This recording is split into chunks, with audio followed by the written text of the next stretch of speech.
We made it to Friday. How about that? Sean, Amedeus, and I'm Jim. Boys, the week did not fly by. It kind of plodded its way through. And here we are now, back and ready to rock and roll for a Friday. And it's a Friday that, for all intents and purposes, is going to set us up for it's the first week in 20 weeks that we haven't had football of some sort on Saturday. So now we will have 2 games on Sunday and lots of college basketball and other stuff. Something crossed my email this morning, which I thought was interesting. So let me throw it out there for you guys to talk about. In 2022, this year, obviously, English soccer teams spent more than $2 billion on player contracts for the first time, according to FIFA's Global Transfer Report. The 100 most expensive transfers accounted for nearly half of the $2.2 billion spent. The global transfer market, now we're talking about everybody, right? $6.5 billion, which is up from $4.9 billion in 2021. And the top 10 transfers accounted for 12.5% of that money. The French teams were the biggest recipients of the transfer fees, bringing in $740.3 million. League of Talents. Yeah. Yeah, I mean, the Premier League right now is miles ahead of every other league. I mean, everybody is, Arsenal's, got a guy that's been remanded on, or he's been released on bail again for the third time. I don't want to name any names. When it comes out, it's one of their midfielders, and now they want to buy because he's going to go to jail. They want to buy Moises Caicedo from Brighton for £80 million in the middle of the winter transfer window. Chelsea's throwing money around like crazy. These other leagues, the French League of Talents, the young players, young stars. I say all the time, it's a really good league to watch because the games are really talented. There's a lot of attacking players, but they get poached because you can't compete with PSG. It's not as bad as the Bundesliga, where if you're any good, you go to Bayern Munich, just hoovers you up.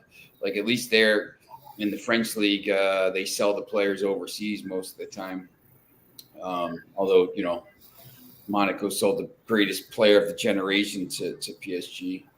But yeah, it's getting the money in this. The next deal is going to be even bigger. The thing with the Premier League is it's been marketed so well, and now it's to the point where the growing markets are America, China, India, which represents 2/3 of the global population at this point, and the price it's only going to go up. So this is just the other leagues are years and years and decades behind at this point. So I don't even know now. Sometimes it gets to the point where you can't even compete because this thing is just so big and growing, and everything else just gets overshadowed, and it would take like something immense to change it. So, I mean, it's crazy. It's mind-boggling, the numbers at this point. Yeah, and of course we got at least 2, if not 3 teams that'll be sold sometime in the not too distant future. Yeah, that's right. Yeah, it's just, I mean, it's gonna get bigger. It's a good time to own a franchise, I guess, right? Yeah, that's right. It's kind of like you can't. It's like owning McDonald's. It's almost impossible to lose money. So. Yeah, it's I mean, at some point, look, if people are, if people are £5 billion, $6 billion to Manchester United.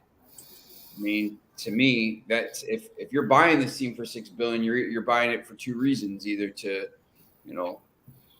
make your thing relevant, or because you think you're gonna triple your money and whatever. however many years. So Yeah. businesses don't usually go in to lose money, but unless they're the face of a nation state. But it's pretty interesting. Yep, it is. All right, guys, let's talk a little bit about. We'll get to the NFL soon, but let's talk about the weekend. There's some good soccer being played this weekend. What have we been watching? What would we suggest people watch? We'll start today. I mean, you guys start today because there's a massive match today. Well, now you got my mind somewhere else. Who is this Arsenal player that's going to jail? If you don't want to say it, just text it to me after. His name rhymes with Ramos. Oh, I know the one. Then, yeah. It was all over Twitter. I mean, the girl that it happened to. I mean, she was just saying like, I can't believe this is happening. Like, I went to the police and they swept it under the rug. I mean, look, Manchester United's dealing with it with Mason Greenwood. I mean, he's been suspended. Because the allegations of, I don't even know if it was girlfriend or fiance, but I mean they're together. They're back together supposedly. So like, but you can't have tolerance for stuff like that, like violence off the field and stuff. But Arsenal just doesn't really care because they're going to win a title. So, but yes, allegedly. You can't say any names, but it rhymes with Ramos. Yeah, no, I picked up. I could tell by the first name what you're gonna say. Where we're going with this? Yeah. There's another player on the same country that he plays for that has a similar sounding name. Yes. But it's in the news today. Arsenal played. They made this huge bid for Brighton, and Brighton doesn't need to sell Caicedo because they sold Trossard and sold some of these other players, sold one of their problems. They don't really need to sell. Plus, they're a top 7 team here. I mean, look, they're looking at Europe. I mean, to be honest, unless they sold him for 100 million right now and then went out and got Locatelli or somebody in the window and made a deal. But Caicedo is a monster. I mean, I wouldn't sell him. I mean, the guy's going to be. The craziest thing about it is Manchester United could have him for 5 million back in 2020. In the 2021 window, and they were in the middle of a coaching change and they didn't do it or something like this. So I don't know. Yeah, I'm just so mad. But Manchester City plays Arsenal today in the FA Cup. It's the first of 16 games. It's the 4th round. It's going to be interesting to see who plays for both teams because I at this point now, I would say the FA Cup is more of a distraction for both than it is a trophy that they really Arsenal's won it 50 times in the last 10 years and Manchester City doesn't they're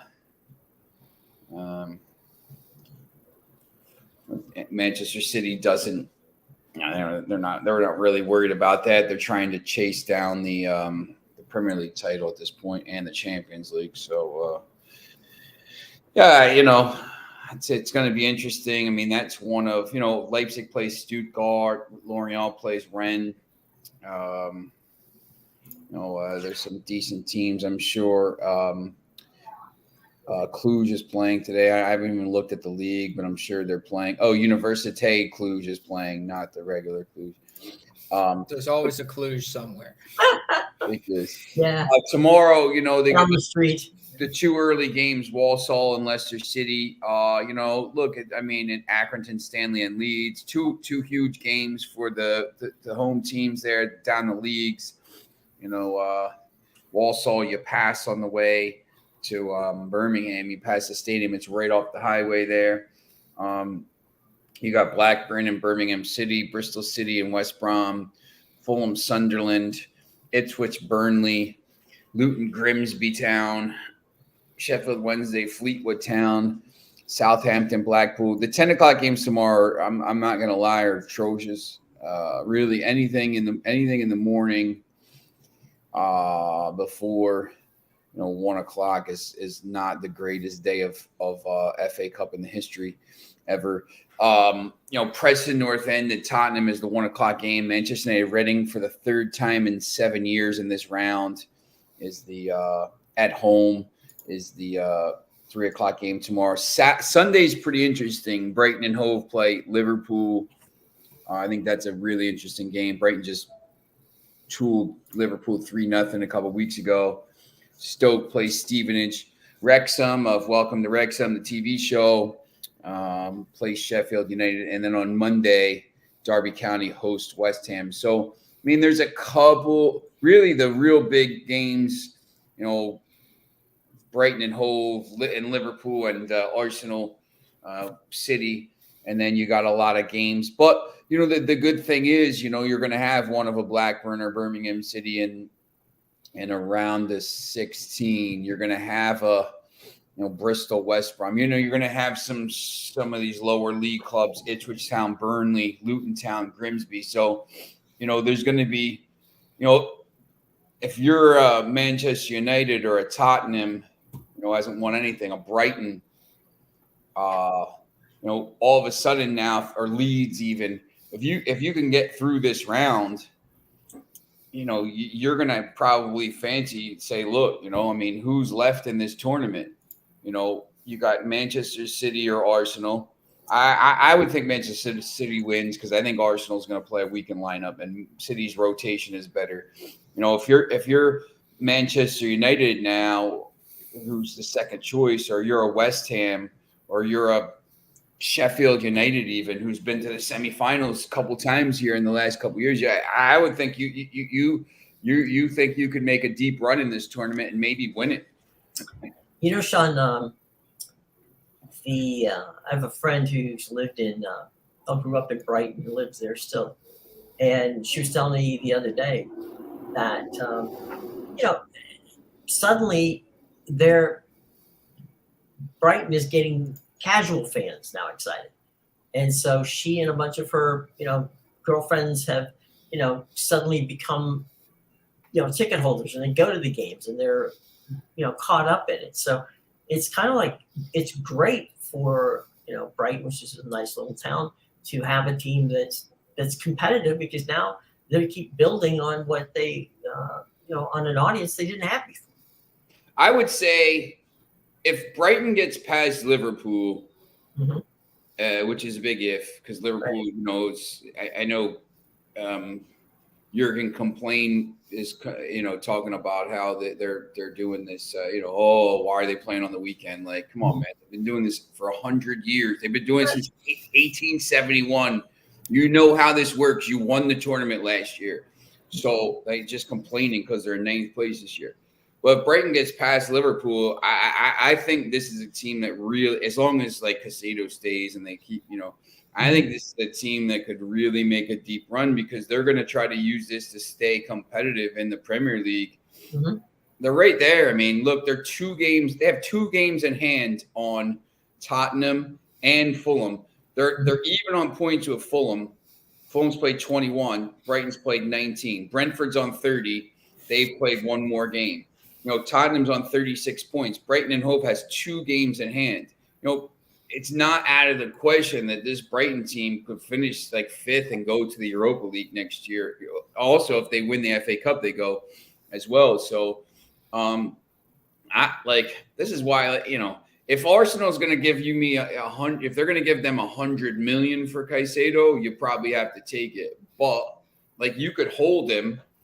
He's on a 6-year deal. You could hold him, and no Manchester United's coming in for him next year. No Newcastle's coming in for him. No Liverpool's coming in for him next year. So, there's no reason to sell him right now. You're going to get money for him in the summer, and you kind of need him right now to finish this season. There's no pressure. They're flush with cash, and they're a very good team. I mean, this is a dangerous team in this tournament, and they're plus 155 on Sunday at home, and they just beat them at home 3-0. So, and Liverpool's going to rotate. Liverpool has to finish in a top 4 spot. I don't think they're going to, but they have to finish in a top 4 spot. They got to try to go for it. They can't be this Liverpool team can't be out of the Champions League next year trying to sell a team and trying to spend money, and no one's going to go there. And once again, Chelsea's spending billions of dollars, and City, Newcastle, and United, new owners. These teams. So Arsenal, no. So it's going to be interesting to see. Well, we are going to have a wild weekend. That weekend's going to include some finals in the Australian Open, and the Joker, as we expected, will be there. Guy's not losing. What's that? That guy's not losing. No. And he took our American guy right out pretty easily in straight sets. Last night he won 7-5, 6-1, 6-2 over Tommy Paul. He will face Stefanos Tsitsipas in the final on early in the morning on Sunday morning, early Sunday morning. 3:30 a.m. Right. Yep. So set your clocks if you want to see that one. And then we have our French Open ladies final tonight, same time, same channel. So do we think, Amedeus, I'll throw this one to you. Who's going to win the ladies side? The Aussie Open is dead to me. Karen lost last night. I hope everybody loses in the final, Jim. I hope everybody retires in the final. Dead to me. Mutual retirement for both players. But Just let them all go. Yeah, I don't know. Sabalenka. Participation trophy, right? Yeah, no, seriously, right? I wish. But Sabalenka is playing well right now. And, she's a seasoned veteran. She's been around a while, but I don't think she's ever won a major. So I think this will be a big match for her.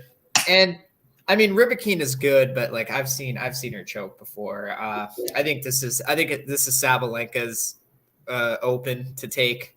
This is her chance to finally win a major. And if she doesn't take it, maybe she goes far in the French Open, but depends how well her form is. I mean, like, this is your chance. Iga got knocked out. Mm-hmm. You don't want to take another chance in the next major when Iga's going to be back in it. So, because you don't know if she'll get knocked out. I'm sorry. Go ahead. No. I was just finishing. The good news is that of all the majors, the Aussie Open has had more of the surprises and first-time winners. I think it has to do largely because it's so far away from everybody else's home country that you kind of like the Aussies will pick a fan, right? They'll pick somebody they want to root for, and the Aussies will root them in. Or in the case of Djokovic a couple years ago, they'll root them out. It just depends on what it is, and it's a fun tournament to watch from that standpoint because the audience is. It's not your normal tennis audience. These guys are rowdy. They will, if they get on somebody, they'll get on somebody and have fun with it. So, that might help get that first win in a major tonight. Yeah, I think a lot of it too is also, the travel there. Obviously, it takes 24 hours. I don't know why. Yeah, the jet lag of the time difference, and also the fact that it's the first major of the season and it's so close to like the beginning of the season, really, because a lot of these players, not everybody goes to the ATP finals and the WTA finals. And a lot of these players, they stop playing in December and then they don't start up again until January, 2 weeks before the Open. And even then, some of them choose not to play in the Adelaide and all that. They want to save themselves injury and, just make sure you're in the best condition for the Australian Open. So I think, a rust factor is there as well as the travel and the time zone and the audience and all that. So definitely a different major for sure. Absolutely. We are only about, a week away, 2 weeks away from the MLS kickoff in soccer. And baseball starts pretty much the same time as spring training. You got MLS. Yeah, MLS week 1 is February 25th. Kicks off with Nashville. New York City is the first game, and then 77 games at 7:30 that day. So My brother, who's doing those games and coordinating them, brought out this point to me whenever I challenged him on the schedule. He goes, I'll buy the schedule situation, but he said, here's the deal. I said, what is it? He goes, it's 7:30 in the East. It's 7:30 when they start in the. Oh yeah, no, it's 7:30 where they start. They're staggering. They're all on the same day, but they're staggering the times an hour. That's the thing, they all start at 7:30, but like it's just like for TV, you just be like, why don't you play at like 1:00? Like first, it's February, so it's gonna be cold. Right. Why don't you play during the day? But I mean, I don't know. They change times. I guess it's opening day, so I don't want to like. It's kind of like baseball. You know, there's going to be games that day. You just don't know which one you want to watch. Yeah, I mean, look, there's El Trafico is Galaxy host LAFC. Mm-hmm. Austin plays St. Louis. I think that's an interesting game because St. Louis is new, but I don't know, man. I'm just like, and during the whole thing, I think these teams like. Seattle's gonna have just come back from the Club World Cup, which starts. Sure. I think Seattle plays. I want to say they play next. I want to say they play Wednesday. Al Ali plays. Let's see when the matches are. So the Club World Cup starts February 1st. Al Ali plays Auckland City. Wydad plays Al Hilal. Wydad Casablanca, the African champions, who was coached. They were coached to the title by the coach of Morocco. When the coach of Morocco got fired, he took the job over. The Sounders will play the winner of Al Ali and Auckland City, and then if Sounders win that, they'll play Real Madrid on February 8th, which would be pretty cool. Flamengo will play the winner of Wydad Casablanca and Al Hilal. So there's a possibility that, you could have a Flamengo Real Madrid final. I mean, that would be my guess. But, this Wydad Casablanca team was pretty good. I watched the final last year when they won. I mean, they were pretty good. So it'd be interesting to see. I don't know, the idea of playing for Casablanca or going to Casablanca to watch a game is kind of interesting to me. That's Northern Africa is cool. So yeah, kind of cool. And is Madagascar, you said, in that term? Is they're not in that term? They are in that term. No, it's the winners of every continent, right? And which Wydad Casablanca. Maybe we can put together a team for Antarctica. Yeah. They should. I mean, instead of inviting Al Ali and Al Hilal,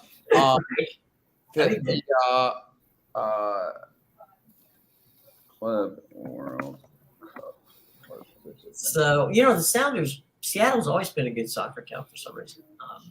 Back in the day, all the way going back to the NASL, they've had good crowds there. Vancouver, another one that's been good. Amedeus, in Toronto and in Montreal, is the MLS much a big thing or not so much? I mean, it all depends, I guess. I'm sure Toronto FC fills their BMO field up, but like I've never had any of my friends tell me they're gonna go watch a Toronto FC game. So it all depends. I don't even think the tickets are that expensive. It's the stadium's in a weird area. Okay. It's not in like the city, which is good, but I think it's near the Argos field where they play. So is it north, south, east, or west of the city? Honestly, I don't even know. The last time I went there was a few years ago, and it was before I could drive, so I was taken there by obviously family members. But yeah, it's near. I actually don't know exactly where. That's all right, don't worry. But I don't think it's near the lake because. So it's south then.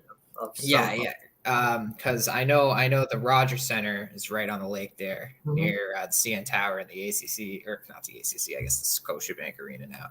But yeah, so I think it's actually, I think it might be closer to like Scarborough area. Okay. Okay. Well, Montreal has done pretty well. This Club World Cup is interesting for Seattle. You know, they're the first team team from America to ever play in it. So obviously, first That's not for nothing. MLS champion to win, the first MLS team to win the Champions League. So you know, it's you know, I mean, they're not beating Real Madrid, but you know, just to go to that is interesting. So and then I think gives us hope. I think the CONCACAF Champions League it starts March 7th. The round is they've already played the group stage, and you have remember last year there was a ton of MLS teams got through. So this year you got 1, 2, 3, 4, 5 MLS teams in the round of 16. You got Austin FC, Philadelphia, Vancouver, Orlando City, and LAFC, and then did I say Vancouver? 1, 2, 3, 4, 5. Yeah. So then you got all the Mexican teams. Obviously, you got Tigres, León, Aguilense, Pachuca, Atlas. Sorry, Aguilense isn't from there. But so it's going to be interesting to see, you know, what happens with that round of 16. The second leg in Philly is going to be March 14th. Philly still never won a trophy, so the finals not until the finals 2 legs, so it's not until May 31st and June 4th, so right around the time of the Champions League. Yeah. You know, it's funny. You had mentioned, both you guys had mentioned the other day about teams having names that sometimes you don't know the names. You know the city and all that, but I had a friend of mine the other day who works for us that writes some stuff for Sports Florida, who said to me, "Hey, look, I need to get some credentials for the season for the Lions." And I'm like, "The Lions? Who the hell are you talking about?" They said, "You know, Orlando City." I said, "Well, I know Orlando City it's just Orlando City, but they're called the Lions?" He goes, "Yeah." So I'm like, "Okay." You know, who knew, right? So I didn't know. I didn't know that. Yeah. So I said, "Yeah, it's a big lion on the stadium." I said, "I live 900 miles from there. I have no idea what you're talking about." Well, it's on their logo too, I guess. But is it? Okay. I've never heard anybody call them the Lions. Well, there you go. It's like how they call, like, you know, Senegal the Lions of Teranga and stuff like that, right? You know what I mean? Like it's just like, I guess a traditional name, but like it's not part of the team. There you go. Quacked his fellow Ontarian, I guess. Letting us know where BMO Field is. Yeah, so it's where, I don't know if you guys ever heard of the CNE. Yeah. It's right in those grounds, I guess. Okay. It's right on the lake in those grounds. So I lied. It's actually before Rogers. I was right about it being before Rogers Center. No, you're right. But I lied about it being on the lake, apparently. Apparently it is there. Actually, Rogers Center is one of my favorite venues to do TV out of. It's really cool. My parents still call it the Sky Dome. That's what it was when I was there. Yeah. They have a full-blown television operation in the building. So you don't have to have a truck. You don't have to have anything else. It's really cool. Yeah, it's a nice stadium. A lot of concrete, though. Like, no, it's bad. When it was built, that's how they did it. Like, if you ever get seats up in, like, the upper bowl, oh, my God, you're climbing, like, this concrete ramp for 5 stories. Okay, exercise. There's no question. Oh, yeah. But it's definitely it's a rougher walk up there. But, I mean, it beats the stairs. At least it's just, like, one long ramp. Well, those buildings that are concrete, the old ones, they're very loud because that sound doesn't leave the building. That sound just keeps pinging off of the walls, so it can get pretty damn loud in that building. Yeah. Which is, especially if they don't have the roof open. Oh, and if the roof's open, you'll be baking in the sun for a nice 3 hours, 4 hours. Not bad. Get your suntan and get out of town. So. All right, so let's talk a little football here. I know Joe Wiz is coming around soon. But last time I checked, there's a couple of championship games, and we're gonna start with the NFL and sorry, NFC or AFC first. Maybe we'll go, NFC. Be at that That's game. the first game. Talk about Sean's Eagles. You're going to the game? Yeah, it looks like it. I might be sitting front row, right on the field, basically. So You sound so excited about it. I'm not even. I'm not an Eagles Will you fan. be wearing a Jalen Hurst jersey? Be wearing my Manchester United jersey to the game. Okay, just checking. Yeah, But yeah, no, look, it should be cool. I mean, it's a good, it's always going to be an interesting game.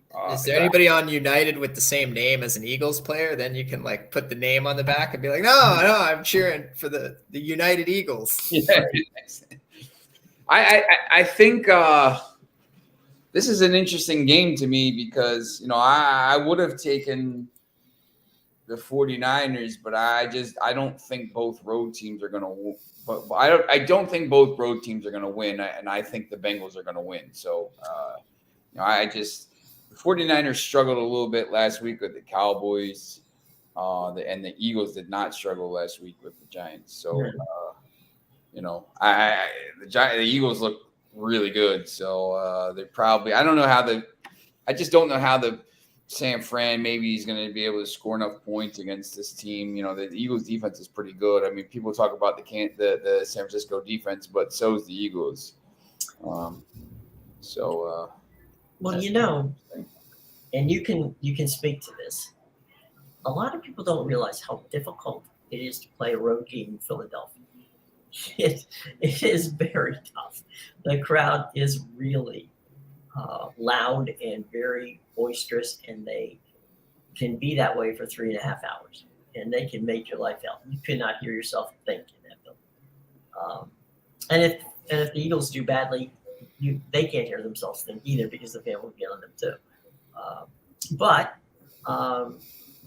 Eagles have proven so far that they're the best team in the NFC, and they have a chance to, basically say it and book their passage to the Super Bowl by going in and winning the home game on Sunday. What's the point spread on that? Is it less? 2.5. 2.5. Okay. Eagles are favored, yeah. Eagles. No, it's 3. Eagles are up to 3. It depends on the book, I guess. I got 2.5 at mine, but yeah. The games all over the place. The Super Bowl lines are out too. Every game, the Eagles will be favored by 1 against both teams, and the 49ers would be underdogs by 1 against both teams. That's the Super Bowl the future. No, that's pretty good. Yeah. Patrick Mahomes with that high ankle sprain does not, excite me about what can happen with Kansas City. Cincinnati has done very well defensively at getting after the quarterback, and Joe Burrow right now is, to me, the best quarterback in the left on the board. So that could be. And Cincinnati, you guys both have said it. Cincinnati's pissed off that they're not getting the recognition that they deserve. So that's not a good mixture for Kansas City.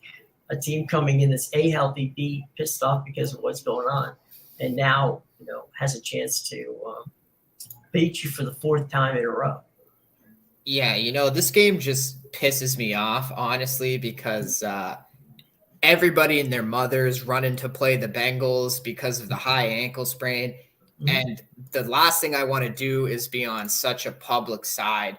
But it pisses me off that, honestly, it pisses me off that Mahomes got injured, because I think even if Mahomes was fully healthy and never picked up that injury, the Bengals still win this game. Yeah. And now I'm getting the short end because everybody's running to go put their money on the Bengals because the line hasn't moved, though. The line went back to the Chiefs are favored again at -1. I mean, it started at 2.5. Yeah. And the Bengals went to 1-point favorites, and now the Chiefs are. They don't even get. I mean, normally home is 3. Right? Yeah, they showed them off the stage the other day. So I don't know. I mean, normally home you get 3, so you have to think the odds makers are saying, well, since he's going to win a close game. They did beat him at home earlier this season. Yeah. Beat him 3 times in a row. Yeah, people seem to forget that Mahomes is 0-3 against Burrow in his career, and they won earlier this season. Well, I also beat them last year when he wasn't hurt. Yeah. So and so we were talking about how last week the Bengals had all that motivation because, you know, they could have had the home advantage in that game. That should have been the neutral site game. Then they had the extra motivation from, oh, by the way, we're selling tickets to this game if you guys want to get your Bills Chiefs tickets in Atlanta. Right. And now I think the Chiefs just provided the Bengals with some more motivation for this game because, you know, you already had the Chiefs at a disadvantage with Mahomes banged up because even if he says, you know, the injury, it's not going to affect me much. Obviously, it's not going to affect his passing game, but it's the mobility that's the big thing. He's not going to be able to run around. And, you know, if Mahomes can't get it done with his legs too, that extra threat, then it really turns his game one-dimensional. Yeah, he can still make the wacky throws and stuff, but, you know, he's going to struggle to get out of the pocket and those type of deals. So you know, you want to like mitigate all the factors and try and have the Bengals come in like you kind of want to like ease them in like, oh, you know, we're playing against a weakened Mahomes. This is going to be a walk in the park. But no, I forget who it was. Willie Gay has to go and say, he gets asked in the locker room, what impresses you about the Bengals offense? And the guy's response is nothing. Next question, nothing. Nothing impresses you. You remember you got your ass beat by them earlier in the season, but nothing impresses you about this offense. So, you know what? Thank you, Willie Gay. When you guys lose the game on the weekend to the Bengals, I hope Mahomes knows to go thank you for that extra motivation you provided the Bengals with. Or every time he gets hit and knocked down, it's like, thanks very much, you know, for pissing these guys off for coming in to beat the living crap out of them. And that's what I mean. You had a chance because the Bengals might have come in like, oh, we don't need to try as hard. It's a weakened Mahomes, right? Like mainly the defense. Maybe they would have eased up. But now after Willie Gay's comments, it's like, go F yourself. We're going to like beat you into the ground now. The same way we did to Buffalo. So I don't know. We're going to grind your bones. And that's the thing. The Bengals are already this team. They've played the whole season with a chip on their shoulder. Everybody was like, they went to the Super Bowl last year and everybody was like, they didn't deserve to be there last year. Win their own division. And they're doing nothing this year, right? The Ravens are going to win the division and get out of here, Bengals. You're not a real team. So they've been playing with that anger and that chip on their shoulder all season. You don't want to fuel the tank, which is what I think the Chiefs did. So, you know, have a fun day with your weakened quarterback, Chiefs, because, you know, Willie Gay kind of just sealed the nail in your coffin. Right. Sunk it. You know, sealed, if you can't help me, don't hurt me. And like, I get the competitive nature, but the fact of the matter is you lost to this team and you have the audacity to say nothing impresses you about this offense that beat you and put up 27 points on your defense. Like, well, I mean, you want to show a team. I mean, even if you believe that you're better, okay, you want to show a little respect, a little class. You want to say, you know what? I think we got a good chance. They're a good football team. You know, Burrows can play. They got some playmakers on that team. It cheapens your situation, you know, because then you say, they got nothing. Great, say nothing. Like you say, they get beat or it's a close game. Everybody says, well, hell, you just, you know, you said they were nothing. Well, they're more than nothing. So you don't want that. You want to be able, and I know Andy Reid is not that kind of coach. I mean, I'm sure Andy was more than unpleased when he heard that, your defense is talking trash about Joe Burrows. He's probably smashed the defensive coordinator's head through a wall. They have arguably more weapons than the Chiefs offense right now. But I think that we saw when they played Buffalo, right? You see in Buffalo, it's snowing like a mother. And they played in the snow better than Buffalo. Yeah, and they weren't afraid to throw the ball. They still played. It looked like they were just playing their normal game. They didn't try to adjust to the snow. And they put up 27 points on Buffalo.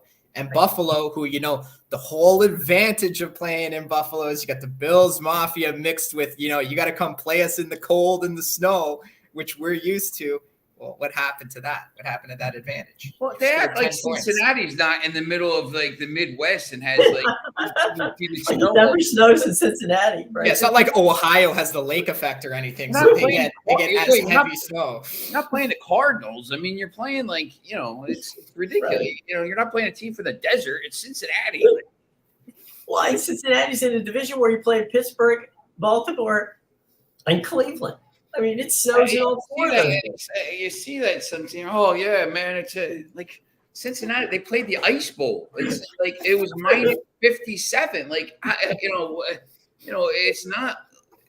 They're not used to playing in it. These NFL fans are like, oh yeah, home field. It's not like you see lawn chairs on the at the stadium in Cincinnati. I mean, hell, it's cold there, and that's on the river. You know. I thought. I mean, to be honest, the worst thing that happened to that was that it should have been neutral site because the weather. Once they got up, it was over. You weren't coming back in that game because you could see like the Bills or the Bengals have the lead. They're running the ball, and they're every time they the guys. The defenders are slipping all over the place, and he's getting 6-7 yards every time. They're just gashing them, and like at that point there, you're like, all right, now it's a huge advantage for the Bengals. If they played that game in a dome somewhere, where there's no elements, if they're down 17-7 or something, they're throwing the ball all over the place. There's no, I thought that actually the weather actually hurt the Bills in that game, man. It was a huge advantage, and it wasn't. After 5 minutes of the game, it wasn't an advantage anymore, and they were trailing at home and should have just played at a neutral site. Yeah. To your point that Buffalo is a finesse team, and when you get that snow and ice, it's a lot harder to be a finesse team than it is to be a power team, and so that's where Cincinnati is like pounding them, and Buffalo can't play their game, and. You're right. I mean, they get down. It's hard to get back whenever when you don't play a game that is conducive to playing in the ice and snow. Yeah, and I actually think that's a great point to bring up about once they were ahead, they started running the ball, and the Bills couldn't do anything about it. Because I think if you look at the three offenses between the Bills, the Bengals, and the Chiefs, the key difference in those offenses is the Bengals have a good running game with Joe Mixon. They have a solid running back who can pound the rock between the tackles and break out for big runs. Kansas City doesn't really have a guy. Like I know it was Edwards-Helaire, but he's been injured, and now it's Pacheco. But like they've never really had like a guy to run the ball over the last few years. It's always just been like a kind of like a multi-headed monster or whatever. Right. And then even the Bills. When was the last time the Bills had a memorable running back that you can name? O.J. Simpson. Talking about memorable. You really put emphasis on the memorable. You said memorable. Yeah. Yeah. No, I would think I guess Shady McCoy, right? Thomas. I said Thurman Munson. Thurman Thomas. But yeah, that's what I mean. It's like back in the Jim Kelly days. They got Devin Singletary. I mean, he was great at FAU, but a lot of his runs were like, he would break out for a 90-yard run, 80-yard run because he had the speed. But if you're asking him to be like a power back, just run between the tackles in a goal line situation and pick up the 3 yards for me, like it's not going to happen. He's a lighter guy, he's a smaller guy, and he's going to get stopped by the bigger guys on the defensive line. Well, Mixon was also bad. I mean, he was gashing them for runs. I mean, he was getting 6-7 on a pop. Yeah. And milking the clock. I mean, their average drive was 7 minutes. That's the thing with offense. If the line knows everybody's blocking this way and the defense doesn't know which way the ball is going, they're sliding all over the place. And the offense is going like this, and the running back knows exactly where the hole is. Right.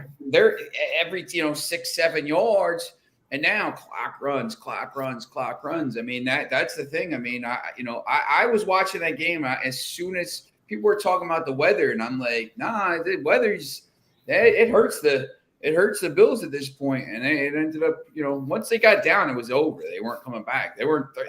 The offense knows where they're going. You can't pick up big chunks on offense throwing the ball in that weather, and that's what they had to happen, had to come back, and it's whatever. But and the wind wasn't as bad as they had probably hoped it to be. It's like, well, it's going to be like, that's the thing in Philly, it's going to be 50 degrees on Sunday, so I mean the weather won't be any effect. I mean, it's actually going to be pretty nice, so it's probably the nicest weather you could have hoped for in Philadelphia in the end of January. So And Well, I think that's a great point, Jim. Like the wind, really, it's the wind that's the bad thing. Like playing in the snow is nothing if there's no wind. It's the wind that makes you feel colder than you actually are, and it's the wind that obviously screws up the passes and things like that. Well, the thing that if you ask quarterbacks, and it doesn't matter whether in college or pro, whatever, Joe is here. Joe Wiz is here.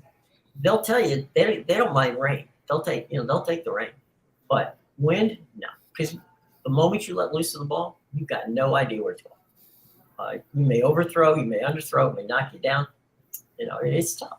Let's put Joe in and see what he's up to.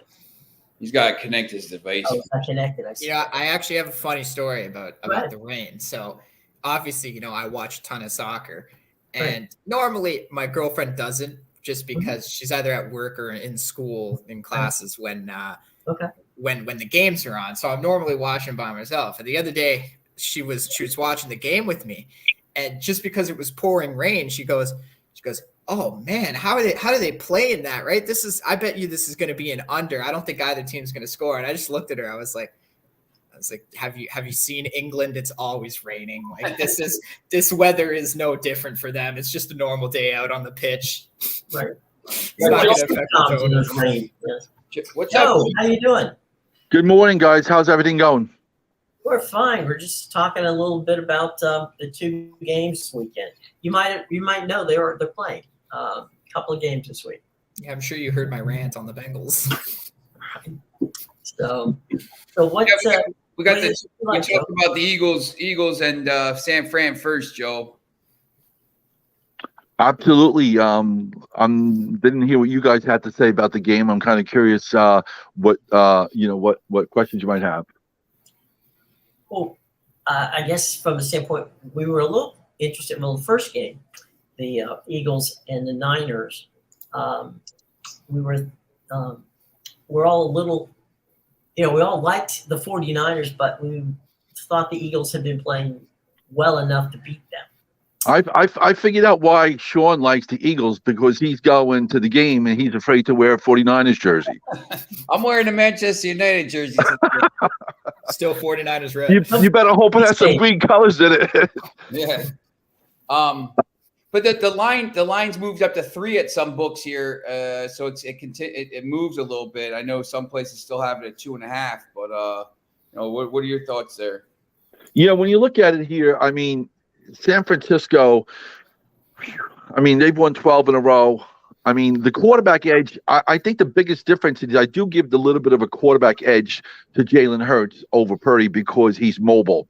Purdy, pretty much the pocket passer. Most of the times that Purdy has played, the 49ers have been ahead. So, if San Fran falls behind, I'm kind of curious to see how they react to that, because they haven't been behind too much in this run that they've won all these games.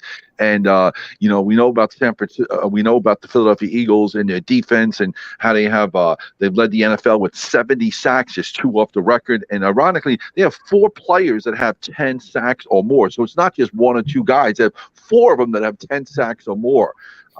So, when you take a look at it, San Francisco, the coaching edge I give, to Shanahan. Obviously, he's been there a few times. 3rd NFC championship in 4 seasons. Sirianni, he's kind of a veteran to this, kind of new to this. Although last week he had a coaching edge over Dable when he imploded with the Giants. So this no doubt is the biggest test of the year for the Eagles, as is for the 49ers. So I think this game is going to be very close. And this line is up to 3.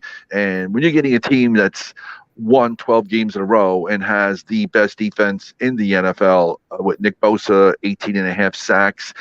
They led the NFL with 20 picks. I'm not sure if Jalen Hurts is 100% healthy, even though we've seen him play last week against the Giants, because he didn't have to throw the ball much. They ran for 268 yards and they sacked the Giants, and the game was over in the first quarter. Good point. So Brock Purdy doesn't have to be that great. He just has to be a good game manager. Let's hope so. I got a question for Joe about the total in this game. What do you think of the under? Because as you mentioned, both teams, not a lot of people are talking about how great both our defenses are. Just a lot are focusing on the offenses, but you got 2 really good defenses and 2 really strong running games. That's going to probably shorten the game. So what do you think about the total on that one? I lean towards the under in this game here. Right now, we see the line at 2.5. I see one place at 3, as Sean had mentioned. The total in this game is at 46.5. And, I think that San Francisco is going to have to figure out a way of keeping the ball away from the Eagles. And the only way they could do that, obviously, is with Christian McCaffrey. And with the defense, had 2 top defenses in the NFL. And, everyone's talking about high-scoring affairs here. 46.5 points here. This game could be, 7-3 score midway through the second quarter, and then all of a sudden you're wondering how's this getting to go over. But the safe bet here, when you have 2 top defenses with so much on the line, teams get conservative as well. It's not a regular season game. This is a right to go to the Super Bowl. It might be a once in a lifetime situation for a lot of these players. So I like the under in this game. The other game, the line's back. Kansas City's now -1. They started at 2.5-point favorites. The Bengals went to 1-point favorites. Now it's back to Kansas City -1. Interesting here because a lot of people are talking about the potential, the injury to Mahomes and see what that's going to do. But just talk about that game. Yeah, we really don't know, and probably aren't going to know until the game. I mean, everyone's going to sit there and speculate how this high ankle sprain is going to affect Mahomes. At some point, it's going to have some effect. We all know how high ankle sprains can limit the mobility, but you look at it here, Cincinnati. They shut down Buffalo last week. They held Buffalo to a season low 10 points, and we know that the Bengals have dominated Kansas City.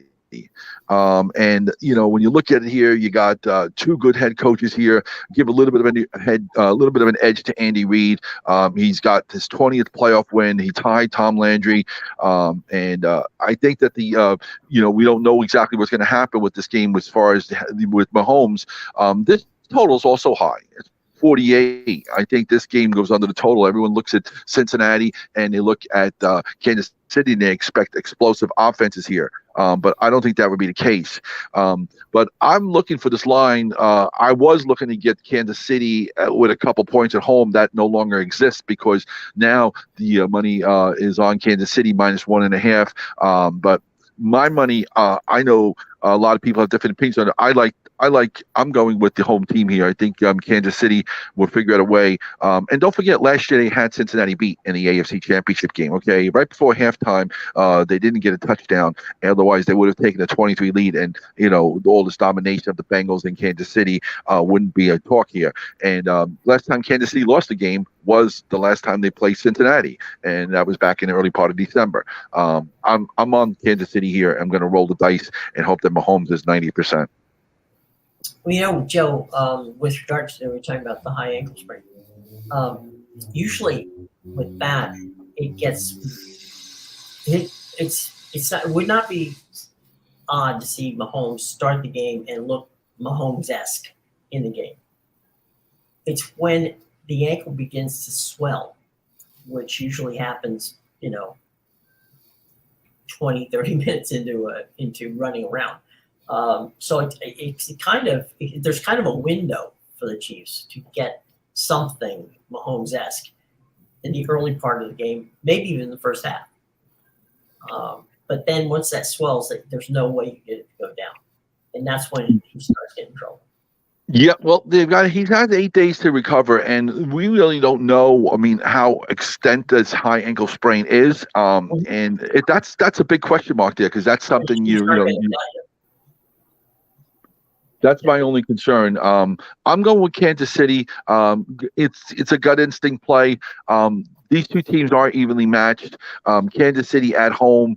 I just think that their spot here, their defense, nobody talks about their defense. Everyone talks about Joe Burrow.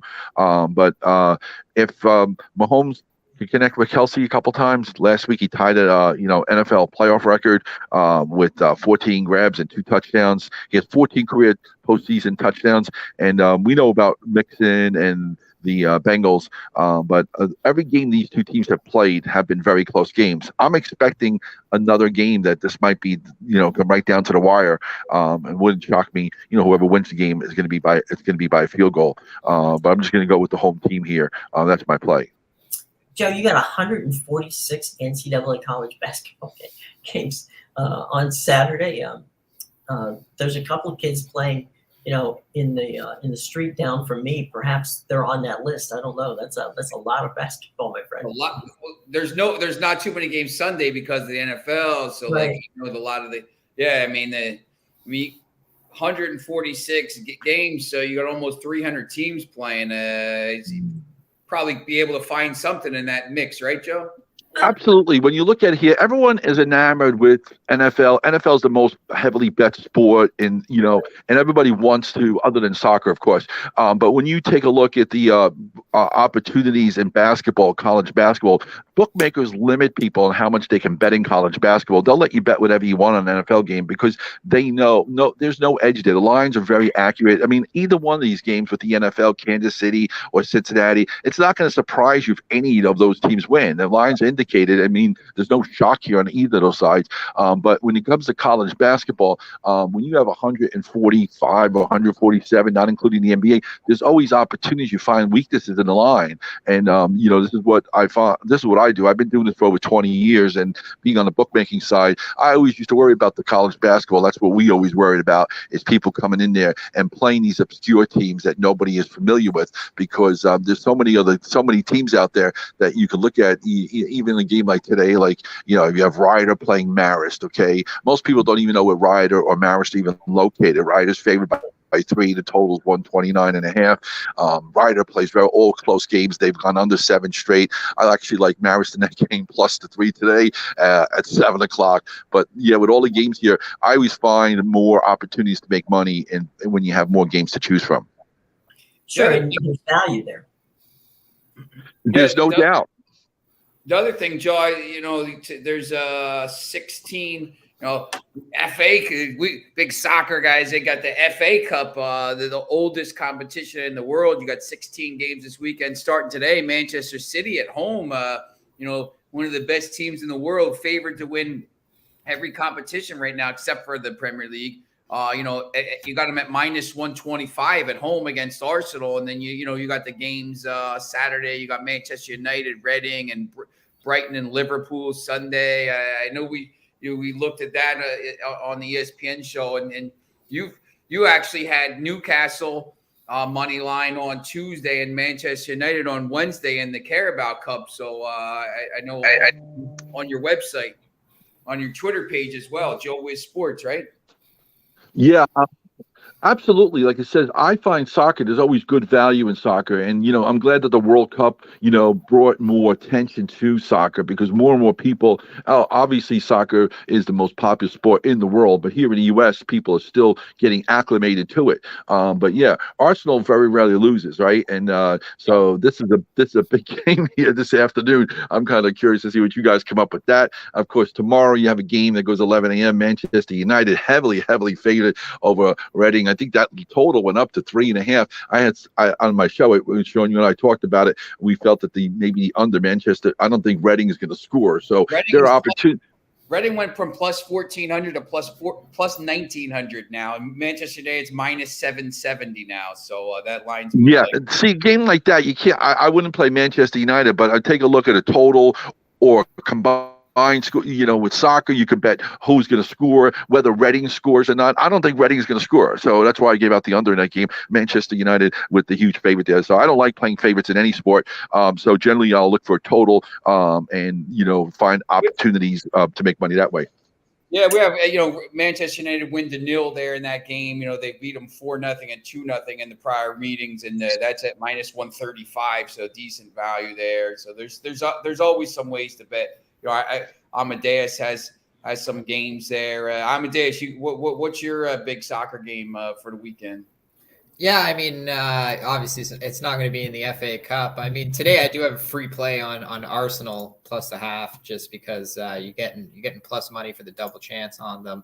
And as Joe mentioned, it's a team that doesn't lose often, and they also have a lot of success in the FA Cup over the last few years. So that's one.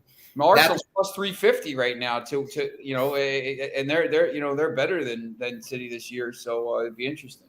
Yeah, and you're getting some good ROI there with Arsenal. I mean, they're one of the best. They could arguably be the best team in the world, right up there. And getting point. You don't see Arsenal too often as a dog.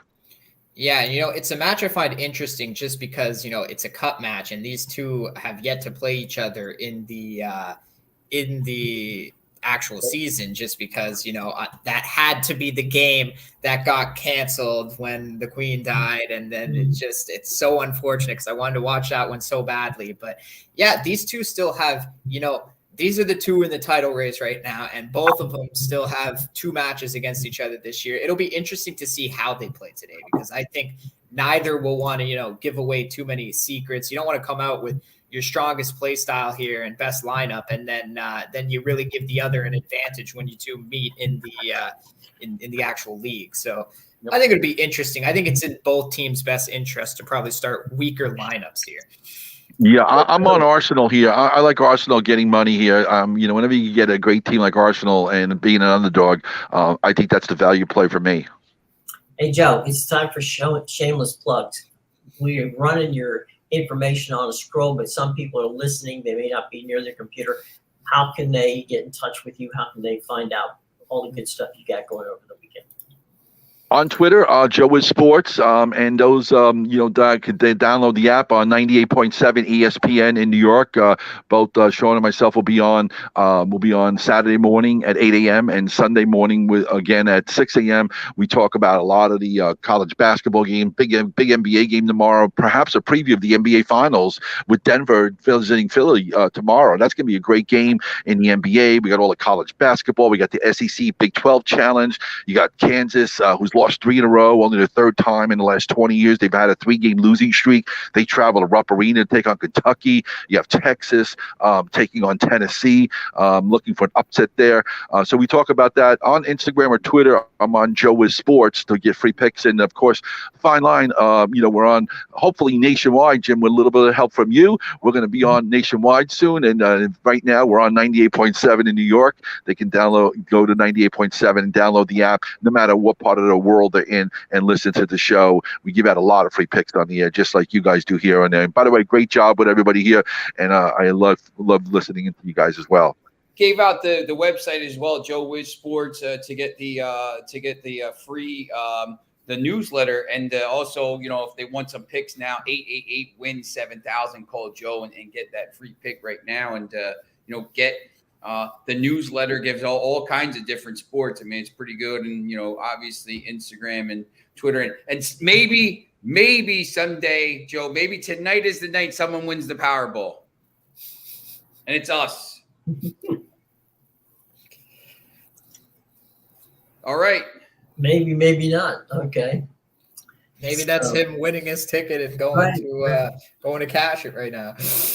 Hey, Amedeus, why don't you give out your information as well? I know we have it in the show box, and we got Sean's in the show box as well. Shameless plugs for both you guys. Where do we go? Where do we find you? Yeah, if you want to get my picks, you can get them on BigAl.com and PickAdvisor.com. I got 3 soccer plays up for today. Obviously, Arsenal is my free play. That doesn't count as one of the 3 paid plays. And then obviously I'll have some other sports as well. There's not a lot of college basketball tonight, but I'll definitely have some NBA and NHL up for tonight. And then for the weekend, obviously I'll have my NFL and all that good stuff. I think today I'm going to wait to see the lineups, but I think Arsenal plays a weekend lineup here today. And I think City's backups are better. So I would lean – I would need to see the lineup for once again, but if I can get Manchester City at -120, I'm going to take Manchester City today. It's in both interests not to try here, because you don't want to give away. Like, obviously, if you come with your best lineup today, the other's going to know how to play you better when they meet in the league.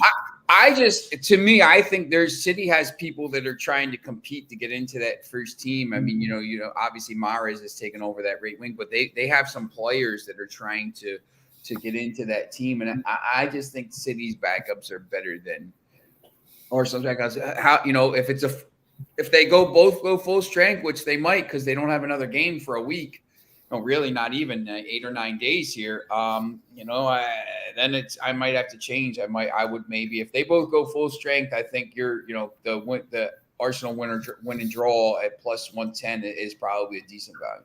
From what I saw on your lovely Sports Mall, which is pretty accurate for lineups most of the time, they have Haaland and De Bruyne starting for Man City, and then Arsenal they have the usual crew. So maybe you're right. Maybe they both go full strength.